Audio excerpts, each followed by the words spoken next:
ఇందులో ఒక ఉత్సుకత ఏం కనిపిస్తుందంటే సార్, హైదరాబాద్లో తయారైంది. మన మనతో తిరిగిన ఫ్రెండ్సే ఉంటారు, అక్కడ ఇంజినీర్లు అందరూ ఉంటారు. ఇదొక ఆనందంగా ఉంది. అయితే సార్, దీంట్లో అసలు టోటల్గా హైదరాబాద్లో తయారైంది, లేకపోతే ఈ విక్రమ్ 1 అనేది ఇంకా వేరే వేరే చోట్ల తయారైంది, ఎట్లా అసలు దీన్ని ఎట్లా? అందులో ఉన్న శాస్త్రవేత్తలు చూసినట్లయితే, ఇప్పుడు శాస్త్రవేత్తలు అనగానే మనం ఏం చూస్తాము, చాలా తల పండిన వాళ్ళు, ఎట్లా ఉన్న వాళ్ళు ఉంటారు. అంతా యంగ్‌స్టర్సే ఉన్నది మనం చూస్తున్నాం. ఇవాళ స్క్రీన్ మీద కూడా మనం చూసాము. అయితే ఇందులో చాలా వరకు నా విద్యార్థులు కూడా ఉన్నారండి. సార్. అంటే నేను ఒకప్పుడు వాళ్ళు స్కూళ్ళల్లో ఉన్నప్పుడు నన్ను కలిసిన వాళ్ళు కూడా చాలామంది ఉన్నారు. అయితే మీరు అడిగిన ప్రశ్నకు వచ్చినట్లయితే, నాకున్న సమాచారం ఏంటంటే మాక్సిమం కూడా దీంట్లో అంతా కూడా ఇక్కడే వీళ్ళ హైదరాబాద్‌లో సెంటర్‌లోనే తయారైంది. కానీ కొన్ని ఇన్‌స్ట్రుమెంట్స్ మేబీ వేరే ప్లేస్‌లో జరిగి ఉండొచ్చు. కాకపోతే దీన్ని టెస్టింగ్ మాత్రం, అంటే తయారు చేయడం ఒక ఎత్తు అయితే దాన్ని టెస్ట్ చేయాలి కదా! అయితే అందులో ఏమైందంటే ఇస్రోకి సంబంధించిన ఫెసిలిటీస్‌ని వారు వాడుకున్నారు. అదేవిధంగా ఒకటి సోలార్ ఇండస్ట్రీస్ అనే ఒక కంపెనీ ఉంది. సో వాళ్ళకి సంబంధించిన నాగపూర్‌లో కూడా ఒక టెస్ట్ వాళ్ళు చేశారు. సో మొత్తానికి ఇలా చేశారు. అయితే ఒక మాట ఇక్కడ చెప్పుకోవాలండి. మనము హైదరాబాద్‌లో జరిగింది అంటే, ఈరోజు హైదరాబాద్ ఒక మామూలు విషయం కాదు. అంటే మనకి హైదరాబాద్ అంటే ఎవరైనా వస్తే ఏమనుకుంటారంటే చార్మినార్ కనబడుతది, మెట్రో స్టేషన్‌లు కనబడతాయి, అవన్నీ కనబడతాయి. కానీ కనబడేది ఏంటంటే ఆదిబట్లకు మీరు వెళ్తే అక్కడ చాలా పెద్ద పెద్ద కంపెనీస్ ఉన్నాయి. మన బాలనగర్‌లో కూడా వెళ్తే ఎంటీఆర్ అని ఉన్నది.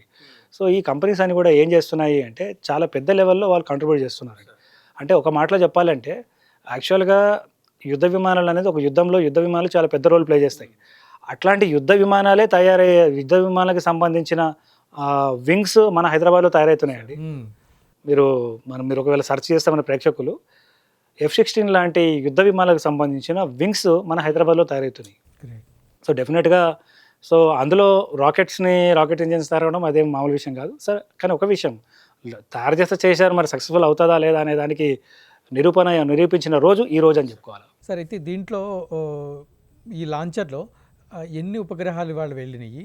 దాంట్లో మన అంటే గవర్నమెంట్‌కి సంబంధించిన ఉపగ్రహాలు కూడా ఉన్నాయా? లేకపోతే అన్ని ప్రైవేట్‌కి సంబంధించిన ఉపగ్రహాలా సార్? మీరు యాక్చువల్‌గా ఈరోజు మనం చూసుకున్నట్లయితేనండి, మనం చెప్పుకున్నాం 30,000 కిలోల బరువు సుమారుగా ఈ రాకెట్ ఉంటుంది. అది 350 కిలోల బరువుని మోయగలుగుతుంది. మోస్తూ అంతరిక్షంలోకి, అంటే 450 కిలోమీటర్ల దూరం దాకా వెళ్ళగలుగుతుంది. సో ఇందులో మనకు ఇవాళ లాంచ్ జరిగినవి చూసుకున్నట్లయితే 3 శాటిలైట్స్, 3 పేలోడ్స్ అని చెప్పుకోవచ్చండి.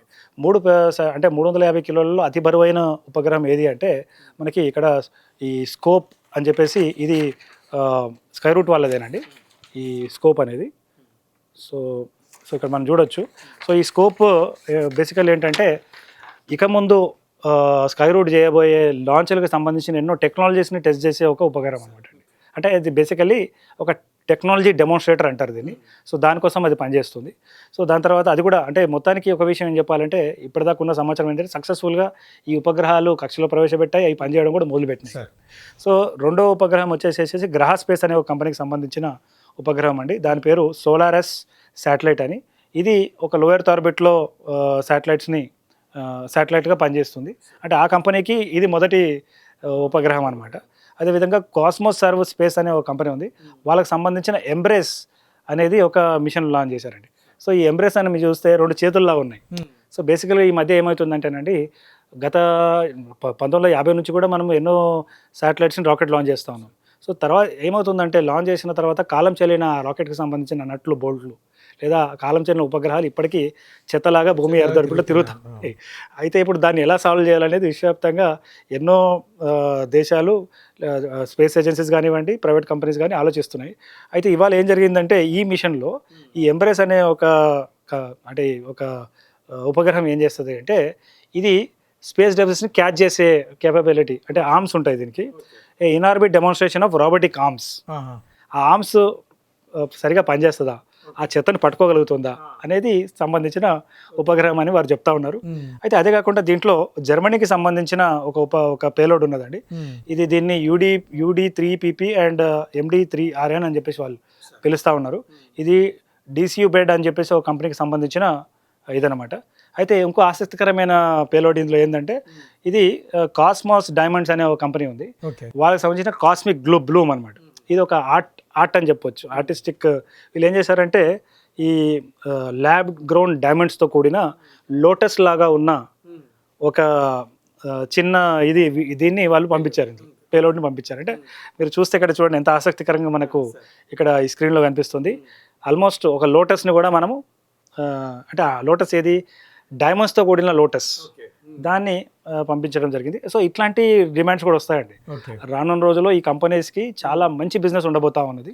అదే కాకుండా ముఖ్యంగా చెప్పాలంటే ఇందులో ఇంకో గొప్ప విషయం జరిగింది. అసలు ఈ విక్రమ్ అనే పేరు కూడా ఈ రాకెట్కి ఎలా వచ్చింది అంటే డాక్టర్ విక్రమ్ సారాభాయి ఈ యొక్క మన భారతదేశం ఒక అంతరిక్ష ప్రోగ్రామ్కి ఆయన పితామహుడు అని చెప్పొచ్చు. Is a founder Vikram Sarabhai. So ఆయన పేరు మీదనే వీళ్ళు పెట్టుకున్నారు. అదే కాకుండా వీళ్ళు ఇంజన్ల పేర్లు కూడా డాక్టర్ కలాం అని పెట్టారు, సర్ సివి రమన్ అని చెప్పి పెట్టున్నారు వీళ్ళు.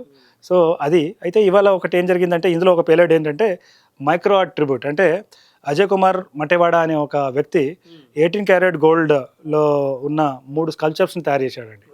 చిన్న ఇది మనము ఇది బియ్యం గింజ మీద స్కల్ప్ట్ చేసేవాళ్ళు అని చూస్తుంటాం కదా, అట్లా ఇతను ఏం చేశాడంటే మినియేచర్ 3 స్కల్ప్స్ తయారు చేశాడు. ఒకటి డాక్టర్ విక్రమ్ సారాభాయ్, సర్ సివి రమన్, ఏపీజే అబ్దుల్ కలాం వీరి యొక్క విగ్రహాలని కూడా అతను చిన్న స్థాయిలో తయారు చేసి అది కూడా ఇవాళ లాంచ్లోకి వెళ్ళింది. ఓకే. సో డెఫినెట్గా ఈ మిషన్ ఎన్నో రకాలుగా చూసినా కూడా చాలా స్ఫూర్తిదాయకంగా ఉన్నదండి. అంటే ఒక వాళ్ళని వాళ్ళు నిరూపించుకోవడమే కాకుండా ఇలాంటి అదే కాకుండా ఇంకో విషయం చెప్పాలి. ఇందులో ప్రధానమంత్రి గారు రాసిన ఒక లేఖ, అంటే అదే కాకుండా విశ్వవ్యాప్తంగా ఇంకా కొంతమంది శాస్త్రవేత్తలు పెద్దవాళ్ళ లెటర్స్ కూడా ఇందులో ఉన్నాయి.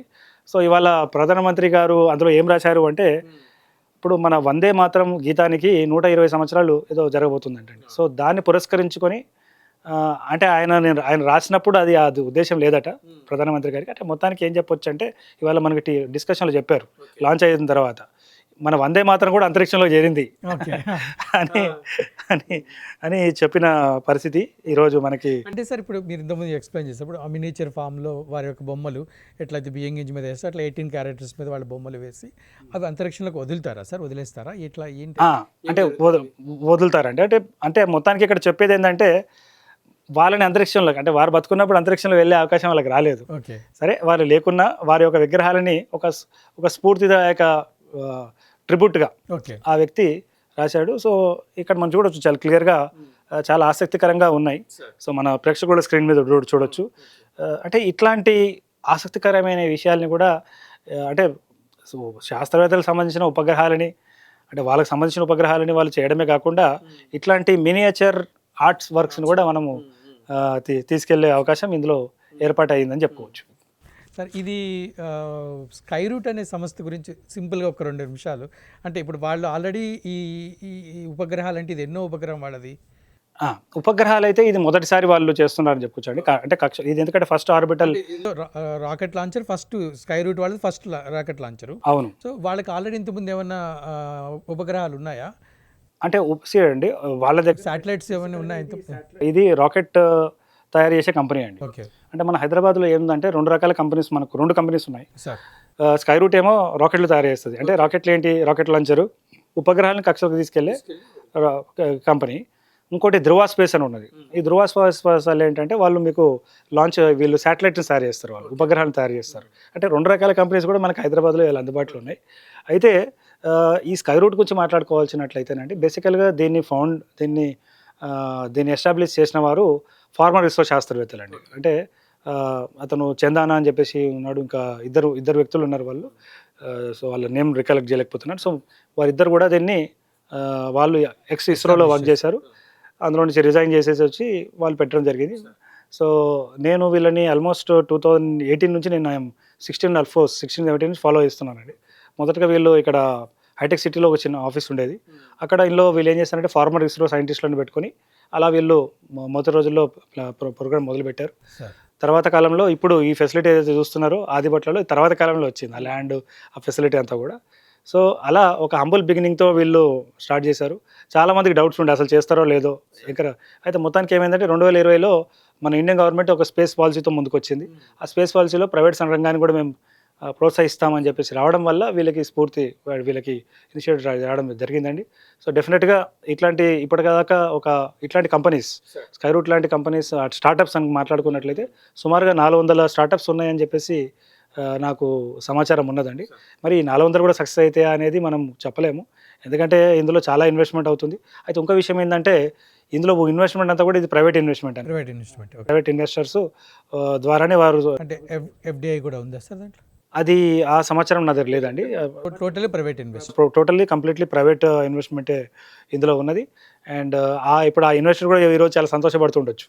ఎందుకంటే ఖచ్చితంగా $1 ట్రిలియన్ లెవెల్‌లో ఉన్న గ్లోబల్ బిజినెస్‌లో, ఎందుకంటే ఇప్పటిదాకా మనము మన భారతదేశం ఒక రోల్ ఎంత ఉంది అంటే కేవలం 2% మాత్రమే మనం క్యాప్చర్ చేయగలుగుతున్నాం.